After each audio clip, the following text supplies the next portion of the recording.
দেশের সার্বভৌমত্ব থাকে? দেশের স্বাধীনতা বিপন্ন হয় না? হয়। সবাই বোঝে, ইউনূস সাহেব বোঝে না।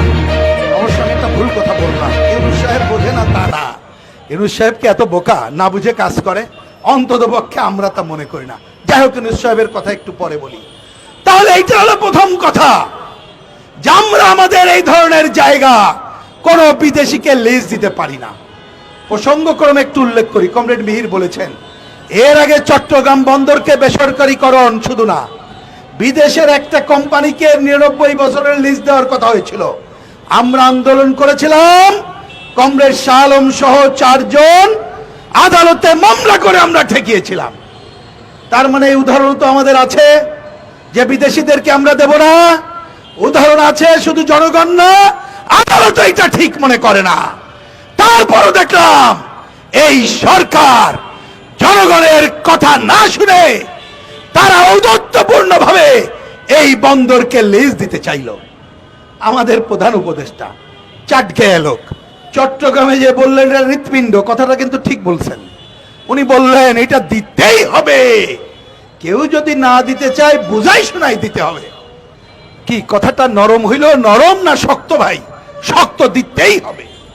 তোনাকে বলি, আপনি যদি আমাদের হৃৎপিণ্ডকে কাউকে দিতে চান চেষ্টা করেন, পারবেন না, আমরা এটা দিতে দেব না, প্রতিরোধ করে এটা ঠেকাবো।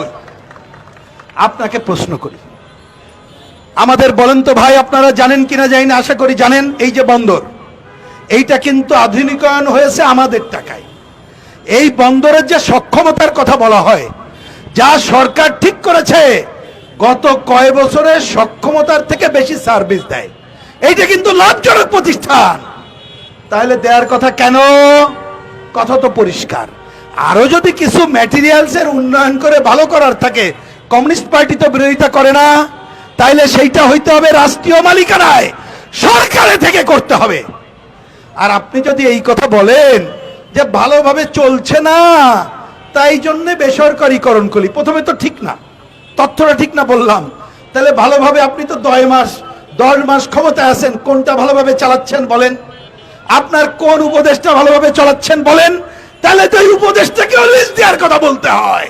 সুতরাং আপনি আজকে আমাদের এই সার্বভৌমত্ব বিখণ্ডনকারী বন্দরকে যদি কোথাও লিজ দেওয়ার চেষ্টা করেন, আমরা প্রতিরোধ করব। কমিউনিস্ট পার্টির এই সমাবেশ থেকে আমরা দাবি করছি, অনতিবিলম্বে ঘোষণা দিন যে না, আমি ভুল করে লিজের কথা উচ্চারণ করেছিলাম, আমি পরিত্যাগ করলাম। খালি লিজ নয়, উনাদের একটা আকর্ষণীয় জায়গা চট্টগ্রাম। আমাদের সভাপতির বাড়িও চট্টগ্রাম। চট্টগ্রামে আমরাও সময় সময় বেড়াইতে যাই, সমুদ্রে পারলে সুযোগ থাকলে কক্সবাজারেও যাই, আকর্ষণীয় জায়গা। কিন্তু ওনাদের কাছে কিন্তু এই আকর্ষণ না ভাই। কি আকর্ষণ জানেন? বাংলাদেশটা যেখানে আছি, বঙ্গোপসাগরকে ঘিরে ওই অঞ্চলে আধিপত্য বিস্তার, প্রভাব বিস্তারই বড় কাজ।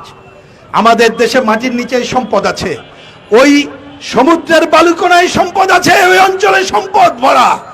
আর বঙ্গোপসাগরে যদি ওই অঞ্চলে মার্কিন সাম্রাজ্যবাদ আধিপত্য কাটতে পারে, তাহলে ভূরাজনৈতিক কারণ অন্যান্য দেশের বিরুদ্ধে ব্যবস্থা নিতে পারবে, বাংলাদেশে কথায় কথায় ব্যবস্থা নিতে পারবে।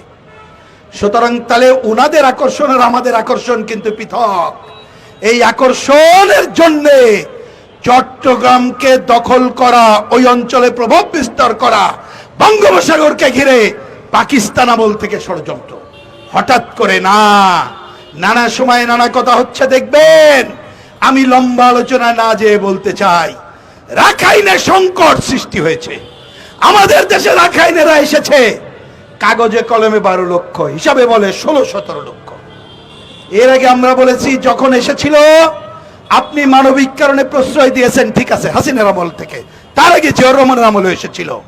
কিন্তু এইটা দ্বিপাক্ষিক আলোচনা দিয়ে সমাধান নাই, বহুপাক্ষিক আলোচনার মধ্য দিয়ে সমাধান করেন। এবং তার ফর্মুলা জাতিসংঘের আগের মহাসচিব মাননীয় কোফি আনান, তিনি কিন্তু ফর্মুলেট করে গিয়েছিলেন। ওইটা আজকে পরিত্যক্ত। নতুন একজন এসেছেন, বাংলাদেশে আসছিলেন, গত 15ই মার্চ ওনার সাথে আমাদের দেখা হয়েছিল একাধিকবার। উনি দেখলাম উনি অপূর্ব বক্তৃতা করলেন, বললেন আমি তরুণ বয়সে বিপ্লবী ছিলাম, তোমাদের ওই অঞ্চলে ঘুরে এসেছি, আমি ওদেরকে বলে এসেছি আগামী ঈদ তাদের সাথে অন্য জায়গায় যেয়ে করব, তোমরা সহায়তা করো। কি ভাই কথাটা শুনতে ভালো লাগে না? উনি পাঞ্জাবি পরে টুপি মাথায় দিয়ে তাদের সাথে ইফতার করলেন, বললেন আগামীবার ওইখানে ঈদ করবেন। আমাদের কাছে তখনই মনে হয়েছে ডালমে কুচ কালা হয়, কারণ এই 12 লক্ষ 15 লক্ষ যদি ওই দেশে নিতে হয়, প্রতিদিন যদি কিছু কিছু করে নেন, কত বছর লাগবে হিসাব করেন তো ভাই। তাইলে নিশ্চয়ই অন্য একটা তরিকা ছিল, এই থলের বিলার বেরিয়ে গেল। সেই তরিকা হচ্ছে মায়ানমার 80% দখল করে আছে আরকানে আর্মি। আমেরিকা বহু আগে বার্মা অ্যাক্ট নামে তারা একটা চুক্তিতে স্বাক্ষর করেছে, এই চুক্তি বাস্তবায়নের জন্য তারা অগ্রসর হচ্ছে। সেইটা অগ্রসর হওয়ার জন্যই করিডোর দেওয়ার কথা বলা হচ্ছে। আমরা কোন দেশে এবং কোন সরকারে আছে একটু ভাবেন, নিশ্চয়ই পত্রিকা পড়েন, তবু মনে করাই দিই। আমাদের একজন পররাষ্ট্র উপদেষ্টা আছেন, পররাষ্ট্র সচিব ছিলেন, কালকে দেখলাম উনি আর নাই, চলে যাচ্ছেন। বলছে ইচ্ছায় শুনি কেউ নাকি ঘাট ধাক্কা দিচ্ছে। যাই হোক, সচিব সাহেবকে বাদ দিলাম, মাফ করলাম, আলোচনা করলাম না। আমাদের পররাষ্ট্র উপদেষ্টা বললেন আমরা নীতিগতভাবে সিদ্ধান্ত নিয়েছি মানবিক করিডোর দেব। কথাটা একটু বলে রাখি, যখন সাম্রাজ্যবাদ এই সমস্ত অপকর্ম করে তখন কিন্তু খুব ভালো ভালো শব্দ নিয়ে আসে, ওই শব্দ দিয়ে কিন্তু ভুলবেন না মানবিক করিডোরের নামটাও ওই ধরনের একটা শব্দ। তার মানে ওই অঞ্চলের সাথে আমাদের অঞ্চলে অবাধ যাতায়াতের সুযোগ দেওয়া। খালি পণ্য পরিবহন না, মদ যাবে না, গাঁজা যাবে না, ফেন্সিডিল যাবে নাকি অস্ত্র যাবে কেউ বলতে পারবে না, সবই মানবিকতার নামে ঘটবে। এই কথা আমাদের পররাষ্ট্র উপদেষ্টা বললেন, ওনার কথাকে তো না বলা যাবে না। আমাদের আরেকজন কর্মা প্রেস সচিব আছেন, উনি প্রেস সচিব না উপদেষ্টা না প্রধান উপদেষ্টা আমরা বুঝতেই পারি না। উনি এসে বললেন অবশ্যই করিডোর দেবো, অবশ্যই ইহা দেবো তাহা দেবো। তাকে যখন জিজ্ঞেস করা হলো আপনি কি এটা দেওয়ার ক্ষমতা রাখেন, উনি বললেন হ্যাঁ আমাদের সব অধিকার আছে, সংস্কার সহ সব করতে পারি। ইউনূস সাহেব কাদের নিয়ে সংসার করছেন বোঝেন? আর আপনার আরেকজন উপদেষ্টা করেছেন, ওনাকে সবাই বলে বিদেশি নাগরিক, উনি সেদিন বললেন না রে ভাই আমি বাংলাদেশি নাগরিক। উনি 24 বছর আমেরিকায় কি করেছেন আমার জানতে ইচ্ছা করে, এবং ইচ্ছা করে 24 বছরে যতবার বাংলাদেশে এসেছিলেন আমি গোয়েন্দা সংস্থাকে বলবো এয়ারপোর্টে তিনি যখন এসেছেন কোন পাসপোর্ট ব্যবহার করে এসেছেন জনগণের সামনে উন্মুক্ত করেন, তাহলে বুঝবো উনি বাংলাদেশি না আমেরিকান। উনি বললেন আমরা আরকান আর্মির সাথে যোগাযোগ করব, আমি ইহার সাথে করবো, ওর সাথে করব, এইটার জন্য সবার অনুমতি নেওয়া লাগবে না। কি অদ্ভুত দেশ, জনগণের অনুমতি নেওয়া লাগবে না।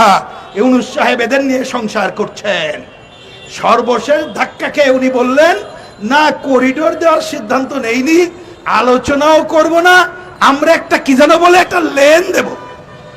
আরে ভাই বাঙালিদেরকে হাইকোর্ট দেখান, বাঙালিরে হাইকোর্ট দেখান, হাইকোর্ট দেখাবেন না, ওই লেন দেওয়ার নামে করিডোর এবং সাম্রাজ্যবাদের যেইখানে আসার অবাধ সুযোগ বাংলাদেশে আমরা দেব না, এইটাও বন্ধ করেন, বাতিল করেন, ঘোষণা দেন আমরা করিডোর দেব না।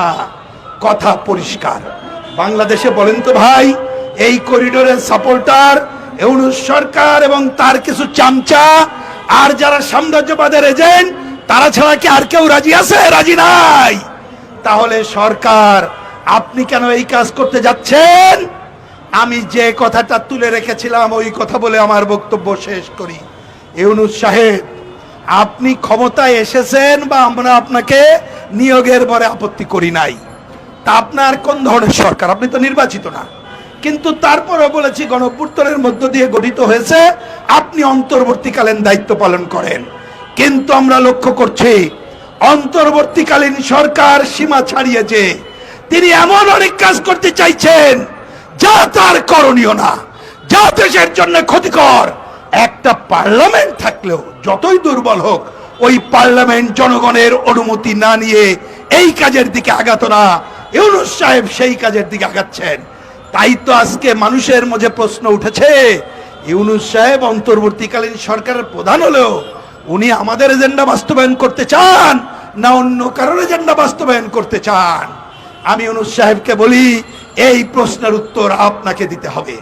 আমরা আজকের এই সভা থেকে পরিষ্কার ভাষায় বলি, বন্দর লিজ দেওয়া চলবে না, করিডোরের আলোচনা বন্ধ করেন। বরঞ্চ আমরা শুনতে চাই রোহিঙ্গারা কবে ফেরত যাবে, অনতিবিলম্বে সেই ব্যবস্থা করেন। আমরা জানতে চাই আরাকান আর্মির সাথে আমাদের সম্পর্ক কি। আমরা জানতে চাই ওই পুরো পার্বত্য অঞ্চলকে ঘিরে নানা ধরনের যে সশস্ত্র গ্রুপ গড়ে উঠেছে, কাদের তত্ত্বাবধানে চলে, তারা বাংলাদেশের স্বাধীনতা সার্বভৌমত্বের বিরুদ্ধে অবস্থান নিচ্ছে কিনা, এগুলো শ্বেতপত্র প্রকাশ করে। আর আপনি যত ক্ষমতা দীর্ঘায়িত করবেন, 10 মাসে কোনো ভালো আলামত দেখলাম না। মিনিমাম আইনের শাসন নাই, কোর্টে মামলা, মিথ্যা মামলা দিয়ে নিয়ে যাওয়ার পরেও মত চলছে, মত বন্ধ করতে পারলেন না। শ্রমিক ভাইয়েরা ঈদকে সামনে রেখে তাদের মজুরিও ঠিক মতো পেল না। গ্রামের কৃষক তার উৎপাদন ফসলের ন্যায্য মূল্য পেল না। ক্ষেত মজুরের 12 মাসের কাজ নাই। বিশ্ব ব্যাংকের তথ্য বলছে 30 লক্ষ লোক এই সময় গরিব হয়েছে, আর 5000 জনের উপরে কোটিপতি জন্ম হয়েছে এই অন্তর্বর্তীকালীন সরকারের সময়। তাহলে আপনি কার স্বার্থ পালন করছেন? যদিও আপনার কাছে প্রত্যাশা করি না।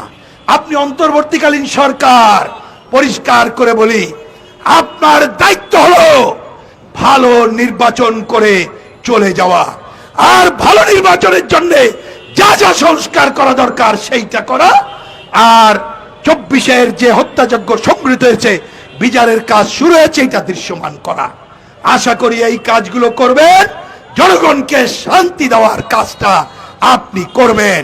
কিন্তু আমরা দেখতে পাচ্ছি ক্ষমতা যত দীর্ঘায়িত হবে, জনগণের উপরে আরো বেশি খারাপ জিনিস চেপে বসবে। আজকে তাই এই সভা থেকে দাবি করি, অনতিবিলম্বে যে কথাগুলো বললাম এই কাজগুলো করবেন না ঘোষণা দেন। একই সাথে ভালো নির্বাচনের সুনির্দিষ্ট তারিখ ঘোষণা করেন, যা কোনোভাবেই 2025 সালকে অতিক্রম করবে না। আমরা এই বছরের মধ্যে নির্বাচিত সরকার দেখতে চাই। কথা পরিষ্কার। এই যে সংস্কার, আমরাও তো বললাম কমিউনিস্ট পার্টি সংস্কারের বাপ চায়। বাপ চায় কথাটা এই জন্য বললাম, ওনারা কথায় কথায় বলে না আপনারা ছোট সংস্কার চান না বড় সংস্কার। কমিউনিস্ট পার্টি তো মৌলিক সংস্কার চায়, আমরা সমাজতন্ত্র চাই, তার জন্য বিপ্লবী গণতান্ত্রিক পরিবর্তন করতে চাই। তা আমরা তো ক্ষমতায় না যেয়ে পারবো না, অথবা বিপ্লব না করে পারবো না। সুতরাং আপনি যে সংস্কারের কথা বলছেন, এই সব দায়িত্ব আপনার না। আর এই যে ঐক্যমত্য কমিশনের মিটিংয়ে আমরা গেছিলাম 2 বার, যেহেতু দেখলাম, ওনাদেরকে বলে এসেছি, আপনাদেরকে খালি সাক্ষী রেখে একটা কথা বলি, ওনারা ভালো নির্বাচনের জন্য যা যা করা যায় কিছুটা লিখেছিল, তাতে আমাদের মত আছে, কিন্তু আলোচনার টেবিলে এইটা আনে নাই। এনেছে কোনটা জানেন? বিতর্কিত জিনিসগুলো, যেটা ঐক্যমত্য হব না আমরা। যেমন দেশের বাংলা ভাষার নাম পরিবর্তন, কেউ এক হবেন ভাই? আমাদের 72-এর সংবিধানের মূলনীতি বাতিল করে একমত হবেন? আমাদের টাকা নেই, পয়সা নেই, ওনারা দ্বিকক্ষ বিশিষ্ট পার্লামেন্ট করবে, এক হবেন? টাকা নেই, প্রদেশ করতে চাই, এক হবেন? হবেন না। ওনারা গণভোট করতে চায়, গণভোট করতে চায়, সংসদ নির্বাচন দিতে চায় না, একমত হবেন না। ওই আলোচনাগুলো তারা নিয়ে এসেছে, এবং বুদ্ধি, ওনারা তো আমাদের থেকে অনেক বেশি জ্ঞানী, ঠান্ডা বাতাসে থাকে। ওনারা লিখেছে একটা প্রশ্ন দে, একমত কিনা, দ্বিমত কিনা, আংশিক একমত কিনা, তারপরে লিখেছে এটা বাস্তবায়ন হবে কিভাবে। আমরা প্রথম দিন মিটিং এ বললাম থরের বিলাত তো বেরিয়ে গেছে। তো বলে কেন, আপনার একটা কঠোর চিঠি দিয়েছেন, আজকেও কি কঠিন কঠিন কথা বলবেন? তা আমরা বললাম সহজ কথা, আপনারা যদি একটা কলম খালি রাখতেন যে এইগুলো বাস্তবায়ন করবে নির্বাচিত সংসদের মধ্য দিয়ে, তাহলে অনেক সমস্যার সমাধান হয়ে যেত। আপনারা তো এটা রাখেন নাই, তার মানে আপনারা প্রভোগ করছেন গণপরিষদ, গণভোট, সংবিধান পরিষদ। অতএব এটাই সরকারের এজেন্ডা। আমরা ইউনূস সরকারকে সাবধান করে দিতে চাই, আপনারা আলোচনার নামে কাল বিলম্ব যদি করেন, নির্বাচনকে দীর্ঘায়িত করেন, আপনাদের আসল উদ্দেশ্য হচ্ছে করিডোর দেওয়া, বন্দর দেওয়া, সাম্রাজ্যবাদের স্বার্থ রক্ষা করা। ওই পথে হাঁটবেন না। তাই হুঁশিয়ার করে দিয়ে বলি, আজ দেরি না করে 24 ঘন্টার মধ্যে নির্বাচনের সুনির্দিষ্ট তারিখ ঘোষণা করে নির্বাচন ব্যবস্থার সংস্কারের আলোচনা শুরু করুন। তার মধ্য দিয়েই আমরা গণতন্ত্রের পথে হাঁটতে পারবো। মুক্তিযুদ্ধের চেতনা সমুন্নত রেখে 24-এর গণঅভ্যুত্থানের আকাঙ্ক্ষা বাস্তবায়নের পক্ষে এগিয়ে যাব। প্রিয় ভাই ও বোনেরা, এই যে কথাগুলো বললাম মনে রাখবেন, এত ভালো কথা এই সরকার বা শাসক গোষ্ঠীর কানে যাবে না। এই জন্য আগামীকাল আমরা সভা দিয়েছি, বিক্ষোভ চলবে। ঢাকার প্রতিটি এলাকায় এলাকায় বিক্ষোভ করবেন, জনমত গড়ে তুলবেন। তারপরও দাবি না মানলে আমরা বলেছি আরো বড় শক্তিকে নিয়ে ঐক্যবদ্ধ কর্মসূচি করব। প্রয়োজনে চট্টগ্রাম কক্সবাজার অভিমুখে লং মার্চ করব। এই সরকারের আমলে ঘেরাও হরতাল, অনেকে মনে করবেন আমরা ভুলে গেছি। কমিউনিস্ট পার্টি বামপন্থীরা বলে নাই। আপনার চামচা বামপন্থীদের বিরুদ্ধে কথা বলতে পারে, কিন্তু দেশ রক্ষা, জনগণকে রক্ষা করতে পারে বামপন্থীরা। তাই হুঁশিয়ার করে দিই, যদি অনতিবিলম্বে এই ঘোষণা না দেন, খালি লং মার্চ না, হরতাল অবরোধের মতো কর্মসূচি দিয়ে আপনাদেরকে সাম্প্রদায়িকবাদী এজেন্ডা বাস্তবায়ন করতে দেব না। আসেন সেই সংগ্রাম আমরা গড়ে তুলি। এই আহ্বান জানিয়ে আমি আমার কথা শেষ করছি। ধন্যবাদ সবাইকে।